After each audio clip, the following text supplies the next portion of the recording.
दर्शकों, जय श्री राम। आज हम ऐसे विषय पे आपके सामने रखने जा रहे हैं जो बहुत दुविधाजनक आने वाले ग्रहण काल को लेकर जन सामान्य के बीच दुविधा बहुत उत्पन्न है, लेकिन सारी चीज़ स्पष्ट है। अब उसको समझने की बात है या समझाने की बात है। उसी दृष्टिकोण से ग्रहण के विषय में हम आपके सामने जानकारी रख रहे हैं।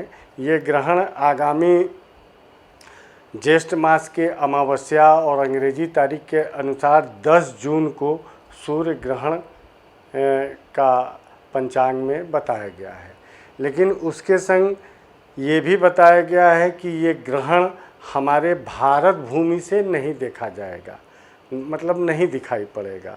तो शास्त्रानुसार जो ग्रहण दृश्य न हो उसका कोई भी दोष हमारे नियमित दिनचर्या में, राशियों में या वहाँ के प्राणियों पे नहीं पड़ता है।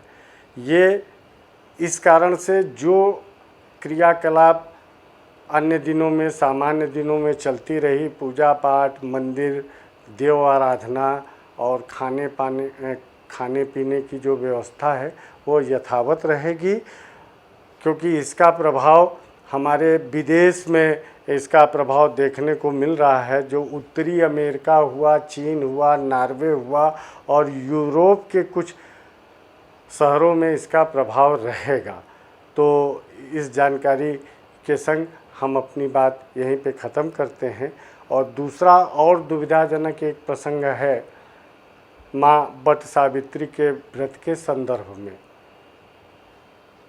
विभिन्न पंचांगों में किसी में 9 जून को दिया गया है, किसी में 10 जून को दिया गया है, जो निश्चित रूप से जन सामान्य इन जानकारियों से भ्रमित हो जा रहा है। तो इसको ध्यान में रखते हुए काशी के कई पंचांगकारों से बात किया गया और ये निर्णय हुआ कि अमावस्या का मान देखते हुए निर्णय सिंधु ग्रंथ के अनुसार 10 जून को ही ये वट सावित्री का व्रत मनाया जाएगा और उसी दिन इसका समापन होगा। इस व्रत के संदर्भ में बहुत बताने की आवश्यकता नहीं है कि ये प्राचीन काल से हमारे यहाँ इसका प्रचलन है। हमारी माताएं, बहनें, बहुएं, इन सब लोग मिलके बड़े धूमधाम के संग इस व्रत को करते हैं। ये वट वृक्ष का पूजन होना, वट वृक्ष के फेरी लगाना और इसके पीछे जो उद्देश्य होता है, पति के आयुष्य का उद्देश्य होता है, स्वयं स्त्रियों के सौभाग्य का पक्ष होता है।